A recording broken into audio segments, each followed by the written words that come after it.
고린도후서를 저희가 함께 보면서 사실 이 편지를 이해하기 위해서는 바울 사도와 고린도 교회 사이에 있었던 좀 긴 인연에 대해서 우리가 좀 생각을 하지 않을 수 없을 것 같습니다.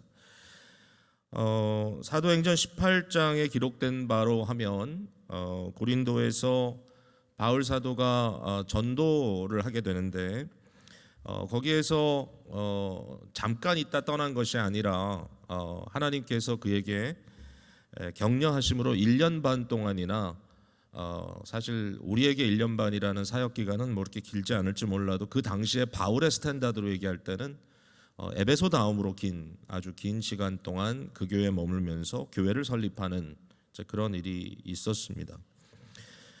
유대인의 대적이 굉장히 많았습니다. 고린도 지역은 워낙 아주 굉장히 주요한 그런 당시에 로마 세계의 한 도시였기 때문에 거기에 유대인들도 많이 살고 있었는데 이 유대인들의 방해가 굉장히 심해서 1년 반 동안의 사역이 전혀 쉽지가 않았지만 우리 예수님께서 환상 중에 바울에게 나타나셔서 두려워하지 말며 침묵하지 말고 말하라. 예수님께서 이렇게 직접 바울 사도를 독려했습니다. 그때 주님께서 주신 약속의 말씀이 이 성 중에 이 고린도에는 내 백성이 많다. 그러니까 내가 택한 자들이 많으니까 그들로 하여금 복음을 깨달을 수 있도록 네가 빨리 떠나지 말고 여기 머물러서 사역을 하라고 이렇게 말씀을 했습니다.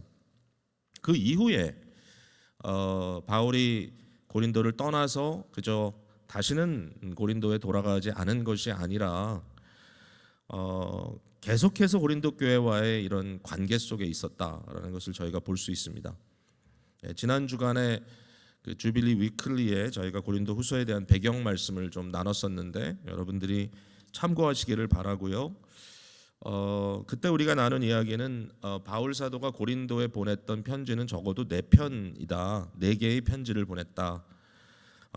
우리는 고린도 전서, 고린도 후서 2개의 편지만을 갖고 있지만 실제로 고린도 전서를 보내기 이전에도 편지가 하나 있었고 그리고 고린도 전서와 고린도 후서 사이에도 분명히 다른 하나의 편지가 있었다라고 말씀을 드렸습니다.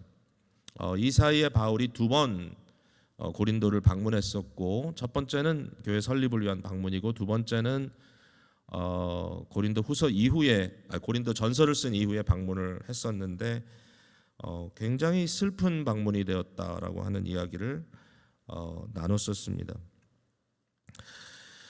고린도 교회가 얼마나 바울을 힘들게 했는지, 고린도 교회가 바울을 얼마나 목회자로서 또 교회 개척자로서 얼마나 힘들게 했는지 사실은 우리가 3번째 편지를 갖고 있었다면 좀 더 자세히 볼 수 있었을 것 같아요. 그 내용을. 그러나 하나님의 섭리 가운데 3번째 편지는 우리에게 남겨져 있지 않고요. 고린도 후서라고 하는 4번째 편지가 남겨져 있는데 이 4번째 편지만 봐도 그 안에 충분히 바울의 속내가 좀 드러나 있다. 굉장히 퍼스널한 아주 이렇게 웬만한 사람들에게는 할 수 없는 그런 내용의 이야기들이 고린도 후서에 많이 기록되어 있기 때문에 사실은 고린도 후서를 읽으면 뭔가 그냥 읽지 말아야 될, 그러니까 우리가 엿보지 말아야 될 다른 사람의 연애 편지를 보는 것 같은 그런 느낌도 사실은 옵니다. 굉장히 퍼스널하게 이 사람들 사이에 뭔가 깊은 대화가 있는데 나는 이제 제 3자니까 내가 이것을 봐도 될까? 이렇게 약간 보면서 마음에 이렇게 좀 그런 생각이 들 정도로 굉장히 퍼스널한 이야기가 고린도 후서에 기록이 되어 있습니다. 이번에 제가 3번 정도 고린도 후서로 말씀을 나누려고 하는데 주일 설교로는 전체를 다 드러내기가 너무 어렵기 때문에 여러분들이 매일 묵상하면서 고린도 후서의 전체 내용을 좀 잘 살펴봤으면 좋겠다 생각을 합니다.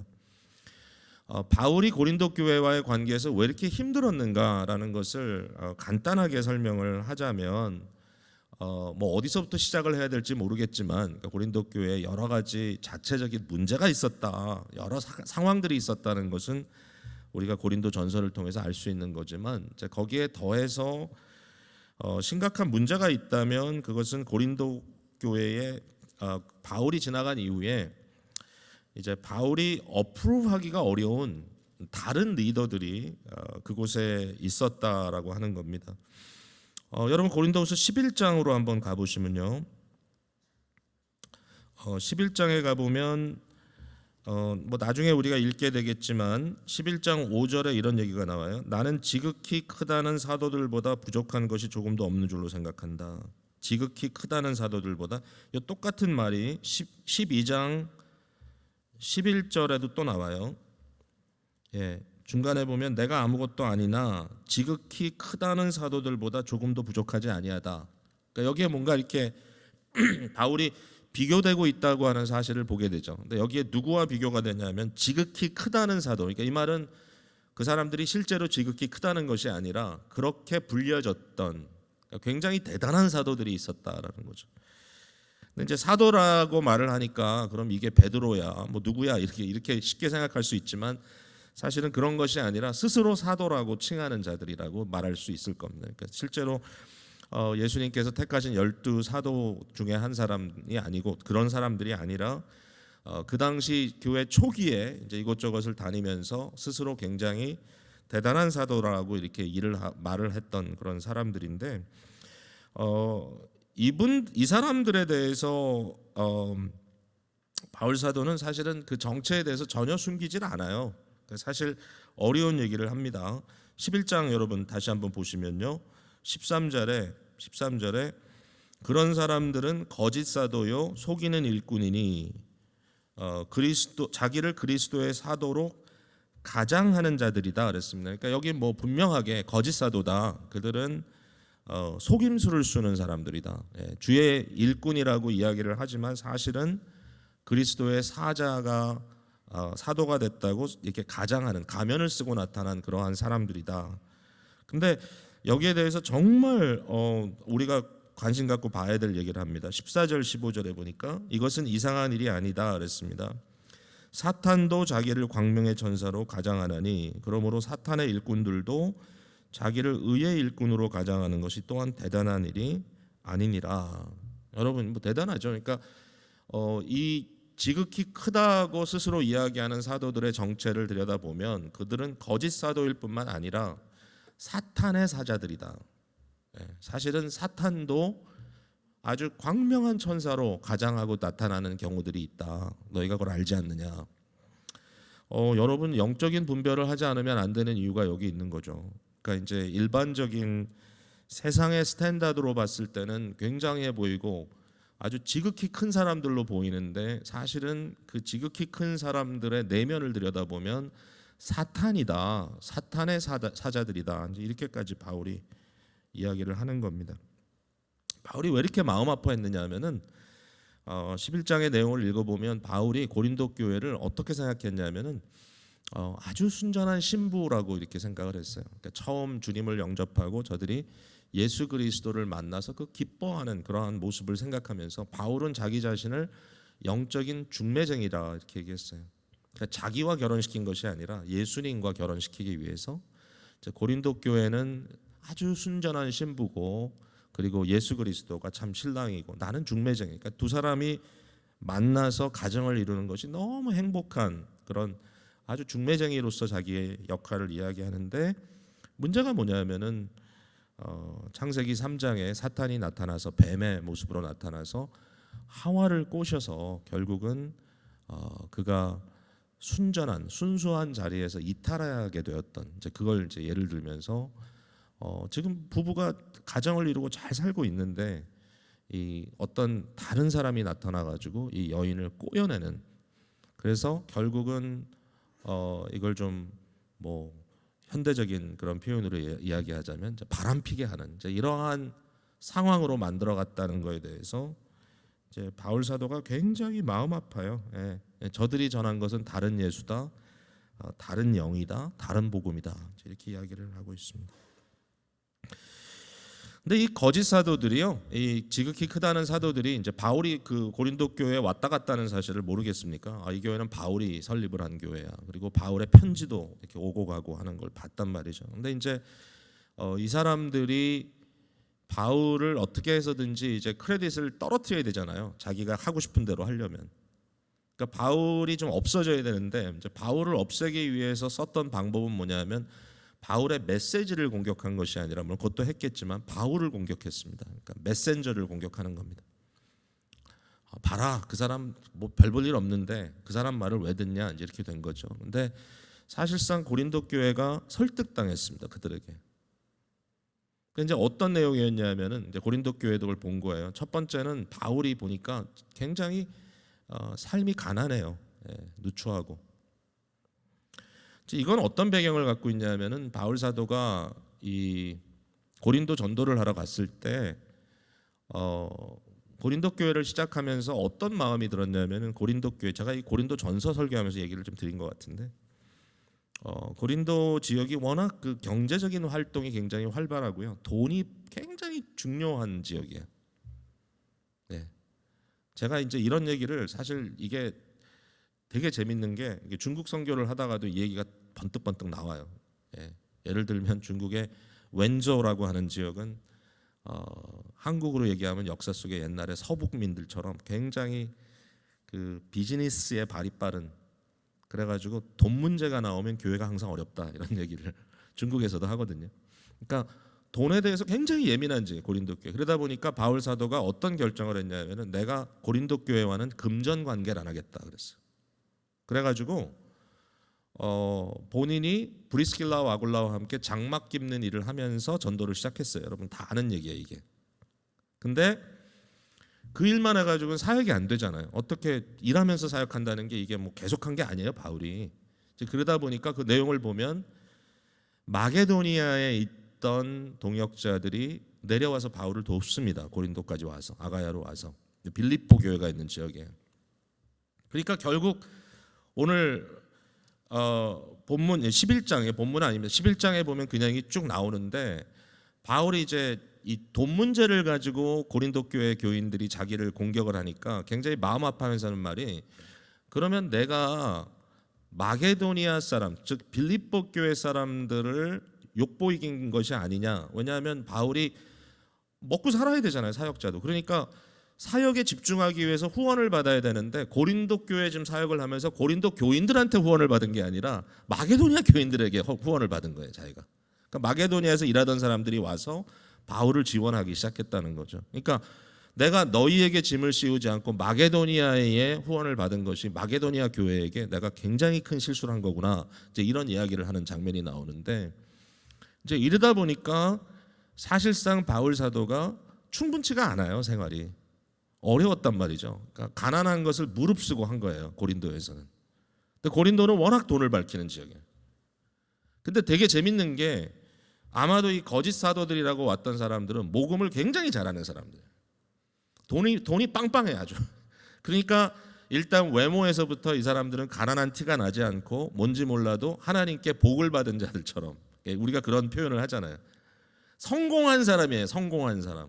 그 당시에는 실제로 말쟁이들이 있었습니다. 여러분 광장에 음악가들이 있잖아요. 이렇게 고전적인 그런 도시에 가면은, 필라델피아도 가끔 시내 가면은 길거리에서 음악하고 사람들이 이렇게 둘러서 보고 그러잖아요. 유럽에 가면 그런 모습을 굉장히 많이 볼 수 있잖아요.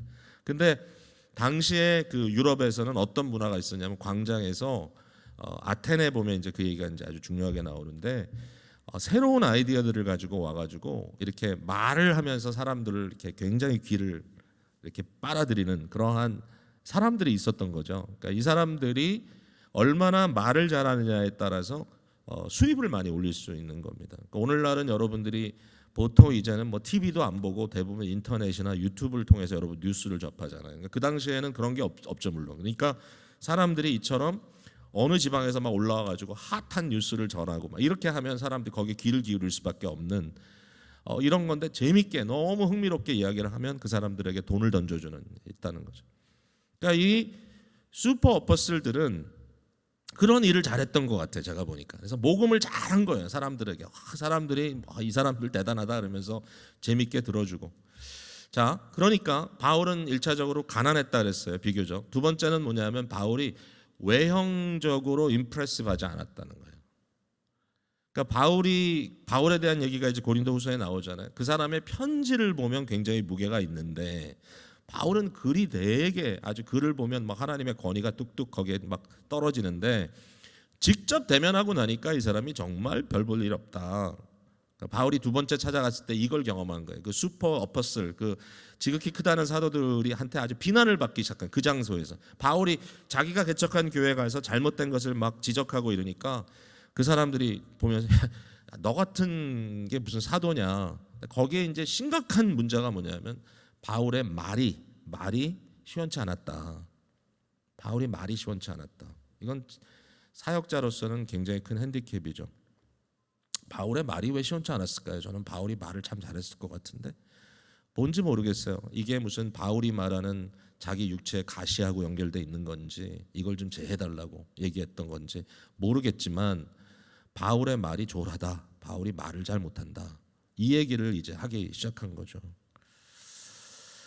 결국은 이 지극히 크다는 사도들에 비하면 바울은 너무 초라해 보이고 너무 볼품이 없는 거예요.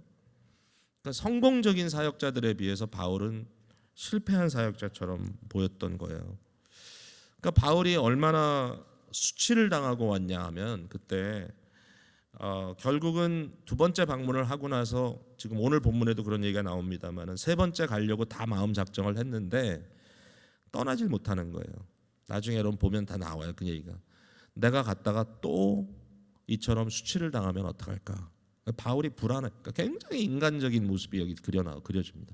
내가 갔다가 그 사람들이 나를 이전처럼 너무 크게 상처를 주면 어떡하나? 상처를 받은 사람은 또 상처받는 거에 대한 두려움이 있잖아요. 그러니까 이거에 대해서 너무 마음이 막 두근거리는 이제 그런 상태인데 편지를 주고 받은 거예요. 그 사이에. 그래서 고린도 후서라는 편지도 또 쓰는 거예요. 자, 이런 상황 속에서 저는 이제 이런 질문이 있어요. 왜냐하면 무슨 질문이냐면 바울이 전도한 지역이 고린도만이 아니잖아요. 바울이 고린도에게 목을 맬 이유가 없잖아요. 바울을 그토록 사랑하고 도왔던 빌립보 교회도 있고요. 정말 가난한 가운데 바울을 지원했던 빌립보 교회의 서신을 보면 그 복음의 동참, 그 코이노니아란 말은 재정적 동참을 주로 얘기하고 있거든요. 거기에 내용을 보면 너무 고마운 마음이 다 거기 쓰여져 있어요. 또 에베소 교회도 있잖아요. 에베소 교회는 어땠어요? 에베소 장로들이 밀레도까지 바울이 이제 그 예루살렘으로 가는 그 길에 그들이 찾아 나와서 바울의 목을 끌어안고 같이 통곡하고 우는 그런 장면들이 나오잖아요. 너무 감동적인 그런 장면. 그런 동역자들이 있는 거잖아요.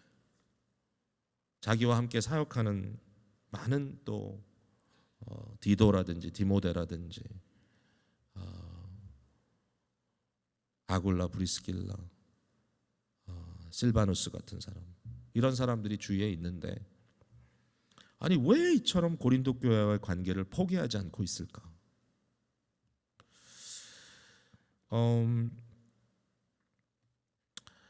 뭐 앞으로 더 얘기를 하겠지만 여기에 대해서 제가 아무리 생각해도 답이 없더라고요. 왜냐하면은 저 같으면 이렇게 안 할 것 같아요. 여러분 죄송합니다만은 저는 좀 이런 면에서 더럽고 치사해서 더 이상 너 같은 놈들하고 내가 상종을 안 하겠다 이러고 쉽게 떠날 수 있을 것 같아요. 솔직히 인간적으로 사람의 한계니까요.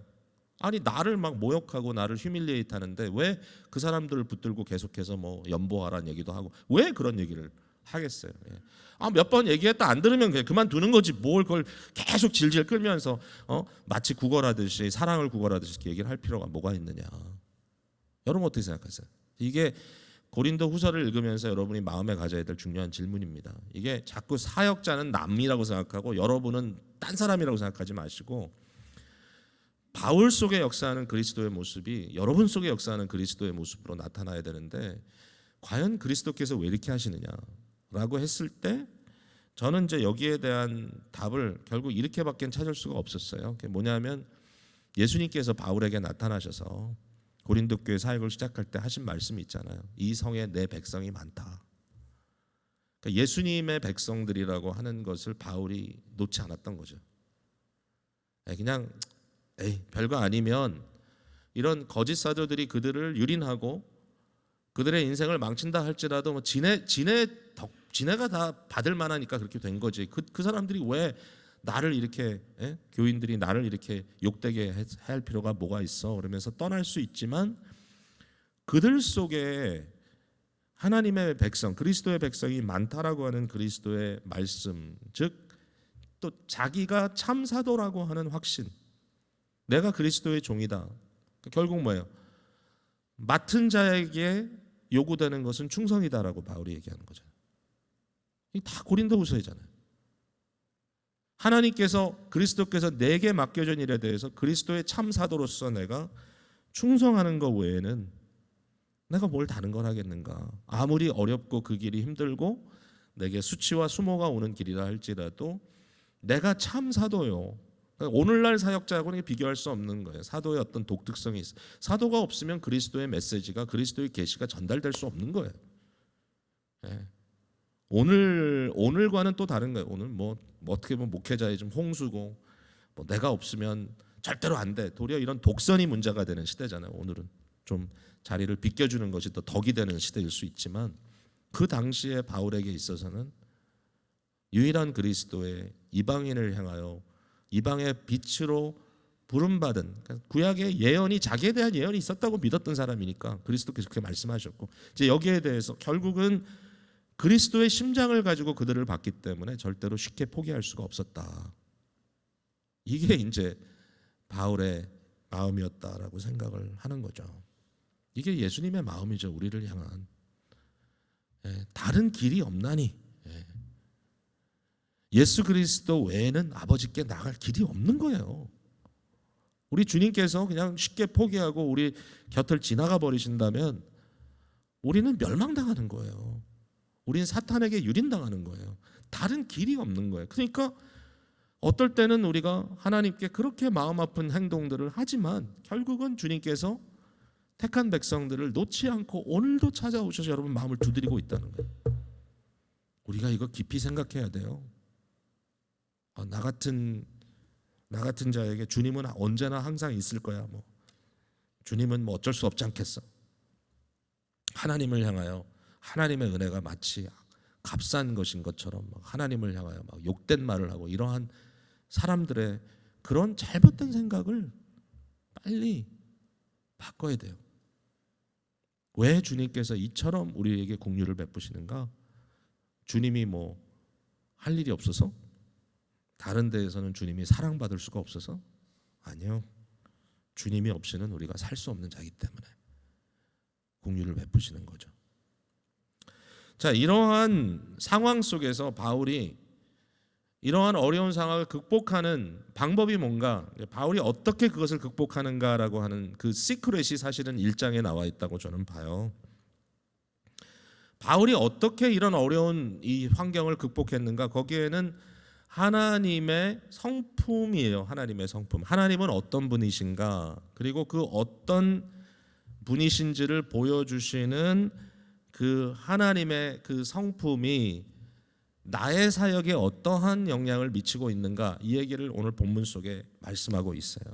그 두 가지의 성품이 뭐냐면, 첫째는 하나님은 위로의 하나님이시다. 위로해 주시는 분이시다. 그리고 두 번째는 하나님은 미쁘시다. 미쁘시다는 말은 아주 faithful 하시다. 신실하시고 온전하시고 순전하시다. 하나님은 있는 그대로 신실하게 자기 자신을 우리에게 보이신다. 이런 이야기를 바울이 하면서 자기의 사역을 설명하는 겁니다. 저희가 한번 생각해 볼게요. 첫 번째는 위로의 하나님. 하나님은 위로의 하나님이시다 그랬어요. 바울이 이렇게 얘기합니다. 내가 너무 힘든 일을 많이 당했다. 우리가 읽지 않았습니다. 8절에 형제들아, 우리가 아시아에서 당한 환난을 너희가 모르기를 원하지 아니하노니 힘에 겹도록 심한 고난을 당하여 살소망까지 끊어지고 우리는 우리 자신이 사형 선고를 받은 줄 알았다 그랬어요. 이제는 죽는구나, 여기까지구나 라고 바울이 생각할 정도로 이 아시아에서 너무 심한 고초를 당했다는 거예요. 바울이. 아시아면 이제 소아시아겠죠. 그러니까 이 지역에서 너무 고생을 당했던 이 고난의 이야기를 왜 여기서 꺼내고 있느냐 하면은 이 환난, 자기가 겪고 있는 이 환난이 진짜다라는 거예요. 나는 너무 큰 환난을 겪고 있다. 많은 환난 가운데 내가 있다. 너희들에게도 환난이 있다. 그런데 실제로 내가 이 환난을 엄청 겪고 있다. 근데 이러한 환난 가운데 하나님의 역사는 뭐냐면 하나님의 위로가 넘쳤다라는 거예요. 하나님의 위로가 넘쳤다. 그게 이제 좀 전에 읽었던 3절, 4절 말씀 속에 나타나 있죠. 예, 위로의 하나님. 5절에 보니까 그리스도의 고난이 우리에게 넘친 것 같이 우리의 받는 위로도 그리스도로 말미암아 넘쳤다. 넘쳤다. 이 고린도후서 앞부분에 위로라는 말이 엄청 자주 등장합니다. 위로. 그러니까 하나님의 comfort.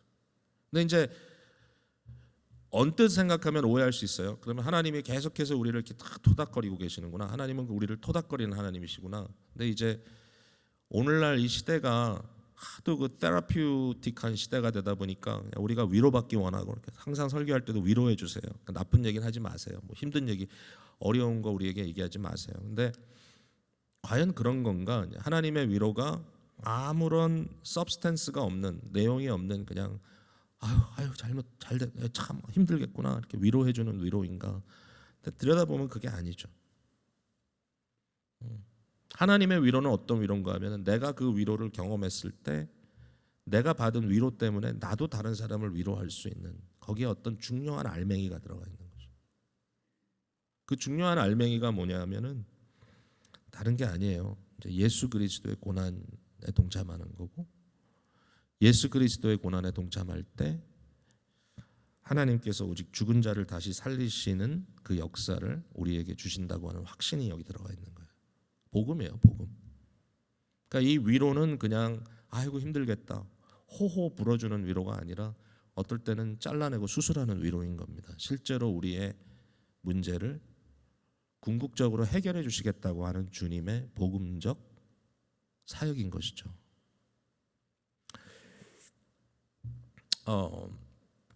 우리와는 좀 노선은 달라요. 근데 요르겐 몰트만이라고 하는 유명한 독일계 신학자가 있어요. 이 사람은 소망의 신학자라고 부르는 그런 분이에요. 근데 이분은 이제 2차 대전을 겪으면서 독일 군으로서 인생의 아주 최악을 경험을 했어요. 그리고 스코틀랜드에 오랫동안 전쟁 포로로 잡혀서 말할 수 없는 비인간적인 그러한 경험들을 겪고 나온 사람이에요. 그리고 그것이 허무하죠, 자기들에게. 왜냐하면 나치 정권이라고 하는 말도 안 되는 이러한 시대적인 착오에 자기들이 이용당한 거니까. 근데 이런 아픔 속에 고민을 하는 사람인데 이 사람이 이런 얘기를 하더라고요. 자기가 그냥 세상에서 벌어지는 일들을 중심으로 생각을 했다면 성경이 말하는 하나님은 존재하지 않는다고 생각했을 것이다. 너무 고통이 많은 거예요. 어떻게 그런 하나님이 계실 수 있는가? 왜 이런 말도 안 되는 인간의 이 망가짐, 이 세상의 어마어마한 시련과 고통과 환난과, 그러니까 여러분 그런 거 있잖아요. 욥의 고난처럼 도저히 어떻게 계산이 안 되는 고난들. 성령님께서도 우리의 그 탄식, 말할 수 없는 그 고통 속에 이렇게 좀 우리가 이해할 수도 없고 말할 수도 없는 그러한 탄식을 성령께서 대신 해주신다는 얘기가 나오는데 정말 우리의 고난 속에는 그러한 어처구니 없는, 우리 교회도 지금 겪고 있지만 태어난 아기가 도대체 몇 년을 살 수 있을지, 그러면서도 부모는 그걸 계속 테이크케어 해줘야 되며 뭔가 기대할 수 없는 기대를 하고 있어야 되는 그러한 상황 속에서 계속 가고 있는, 밤잠을 못 자고 있는 이러한 상황들이 벌어질 때 도대체 그걸 보고 우리가 뭐 은혜를 따지고 그럴 수가 있겠냐? 그러니까 이 몰트만이 말하는 게 그거예요. 내가 세상에서 벌어지는 일들을 봤을 때 성경이 말하는 사랑의 하나님, 전능자이신 하나님이 계신다고 나는 믿지 않았을 것이다. 그럼 당신에게 하나님은 누구냐? 그러니까 그 사람이 하는 말이 내게 하나님은 예수 그리스도다. 그러면서 이제 그가 쓴 책이 뭐냐면 십자가에 못 박이신 하나님, Crucified God. 깨닫게 되는 거죠. 그러니까 기독교의 복음이 말하는 파워는 어디에 있냐면은 하나님께서 우리의 고난으로부터 멀찍이 계신 게 아니라 하나님은 그 고난에 그냥 단순히 뭐 이렇게 저렇게 해결한 게 아니라 들어오셨다. 스스로 고난을 자처하셨다. 우리 인생의 고난에 극심한 그 고난을 받으신 그리스도. 그러니까 저는 이 말이 정말 이해가 되는 거예요. 정말 힘들고 어려울 때 성도님들은 다 그렇게 얘기하잖아요. 예수 그리스도의 십자가를 묵상했다고. 정말 힘들 때 그리스도의 십자가를 묵상하는 거예요. 근데 묵상하면 뭐예요? 아유, 나도 힘든데 주님도 힘들었겠구나 그러면서 예수님의 고난을 갖고 힘들어하고 눈물 흘리는 게 끝이 아니잖아요. 왜냐하면 기독교의 복음, 캐리그마는 선포는 뭐냐면 부활하셨다잖아요. 부활하셨다. 그분이. 하나님께서 그분을 십자가에 못 박여 죽게 내버려 두지 않으시고 무덤에 던져 썩어지게 두지 않으시고 결국은 하나님께서 다시 세우셨다. 복음이 우리에게 증거해 주는 위로는 뭐냐면은 십자가와 부활입니다. 바울이 그러므로 내게 극심한 고난이 있다 할지라도 나는 그 고난을 하나님의 이와 같은 위로로 위로받고 또 똑같은 위로를 가지고 너희를 위로하겠다. 이렇게 나가는 거죠. 여러분 아멘이죠? 정말 당장 너무 힘든 일을 당하신 분들에게 이 말씀이 쏙쏙 들어오진 않을지 몰라요. 현실적으로 어려우니까. 그러나 하나님의 역사는 반드시 이루어진다 라고 믿습니다. 두 번째는 신실하신 하나님인데요. 이건 정말 중요한 것 같아요. 뭐냐면 하나님의 신실하심. 18절에 보세요. 미쁘신 하나님. 하나님은 미쁘시니라 우리가 너희에게 한 말은 예하고 아니라 함이 없노라. 이게 뭐냐면 앞뒤가 다르지 않다라는 거예요. 그러니까 하나님께서 이렇다라고 얘기하면 이런 거지 이렇다라고 얘기하고 뒤에서는 딴 생각하고 계시지 않는다는 거예요. 그러니까 바울 사도가 자기가 사역할 때도 앞에서는 예했지만 사실 뒤에서는 딴 생각하고 있었다 이게 아닌 거예요. 여러분 가끔 우리가 사람들과 무슨 대화를 하면서 전략적인 대화를 하잖아요. 그러니까 사실은 아니지만 적어도 표면적으로는 그렇게 보여지기 위해서 이렇게 하잖아요. 그게 아니라는 거예요. 12절로 돌아갑니다. 우리가 세상에서 특별히 너희에게 대하여 하나님의 거룩함과 진실함으로 행하되 육체의 지혜로 하지 아니하고 하나님의 은혜로 행함은 우리 양심이 증언하는 바니 이것이 우리의 자랑이라 그랬어요. 육체의 지혜가 뭡니까? 육체의 지혜는 뭐냐면 꾀를 부리는 거예요. 육체의 지혜는 뭐예요? 사람들을 매니퓰레이트 하는 거예요. 내가 원하는 대로 권모 술수 온갖 꾀를 내서 사람들을 움직이려고 하는 거예요.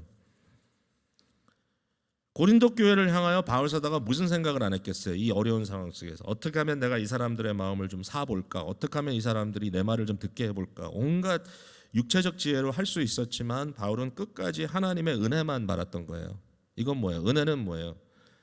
하나님의 진리를 선포하고 성령의 은혜로 말미암아 그들의 마음이 온전하게 반응하기를 기다리는 것밖에 없는 거예요.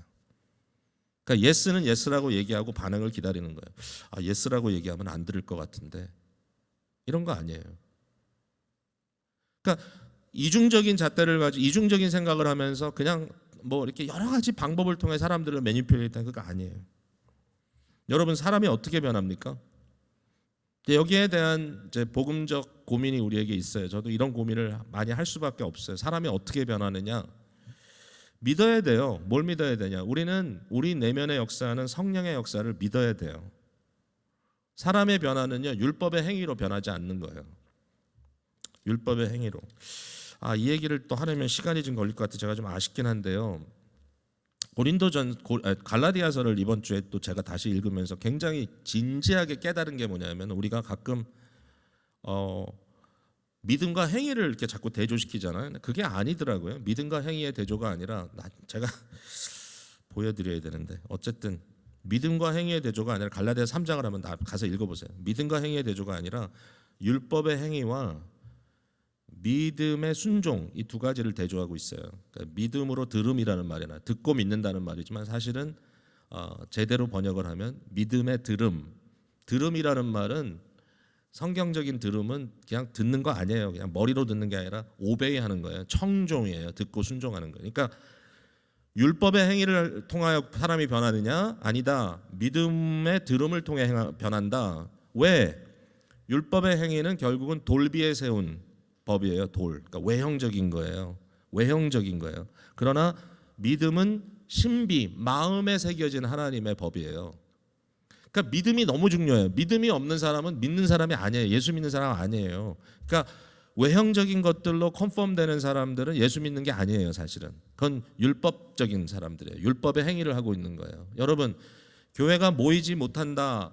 또 우리가 뭔가 이렇게 서로를 관리해 주는, 눈에 보는 어떤 관리가 없다고 해서 주님의 어떤 믿음 생활을 전혀 안 한다 그러면요, 그건 믿음이 없는 거예요. 마음속에 그를 주관하는 게 없는 거예요.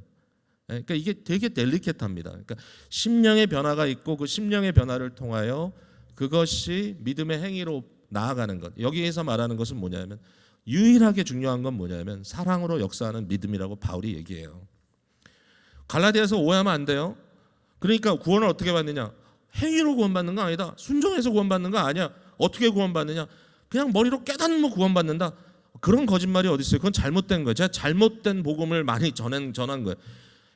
행위, 그러니까 율법의 행위, 즉 다시 말해서 아무런 심령의 변화가 없이 외형적인 컨퍼미티를 통해서 무슨 행동을 했다고 해서 그게 구원을 주느냐? 아니에요. 심령이 변화됨으로 순종하는 것이 구원이에요. 사람들의 마음에 벌어지는 어떤 역할, 마음에 벌어지는 어떠한 하나님의 성령의 역사를 믿지 못하고, 그러므로 자꾸 어떤 외형적인 방법을 통해서 사람들을 끌고 가려고 하는 거예요.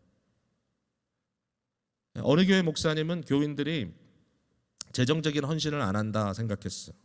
헌금을 안 한다는 거예요. 그래가지고 특별히 교회에서 말 많고 시끄럽고 문제 많이 만드는 사람들인데 보니까 헌금은 안 해. 그래가지고 이분이 어느 날 교회에다가 방을 붙였어요. 큰 방을 붙였어. 이름 다 쓰고 헌금 토탈을 다 기록했어. 그러고 났더니 문제가 싹 없어지더라. 제가 그런 얘기를 들었을 때 느껴지는 건 뭐냐면 일종의 자괴감이죠. 그게 과연 복음이냐? 그러니까 물론 헌신하지 않는 건 나쁜 건지 몰라요. 그죠? 그러나 중요한 건 뭐냐면 율법의 행위를 갖고 구원 얻는 게 아니에요. 사람들을 매니플레이트 함으로써 외형적으로 사람들의 마음이 바뀌지도 않는데 두렵고 떨림으로 수치감 때문에, 죄책감 때문에 일을 하도록 만드는 거는 사실은 복음이 아니에요. 하나님의 은혜에 내가 맡긴다는 건 뭐냐면, 너희가 이처럼 힘들게 하고 나를 괴롭히지만 그러나 하나님께서 앞으로 예스면 예스고 뒤로 노하지 않는 것처럼 나도 너희 앞에 겉모술수 쓰지 않고 하나님의 그 순수한 마음처럼 너희 앞에 나는 복음만 전하겠다. 하나님이 너희를 변화시키는 것을 기다리겠다. 이게 바울의 마음이에요. 여러분, 근데 우리는 성공한 사람들 찾아가기를 참 좋아합니다. 어쨌든 이 짠한 고린도전서를 읽으면서 여러분 속에 진짜 그리스도의 모습이 무엇인가를 생각하는 이번 한 주간 되시기를 바랍니다. 기도하겠습니다.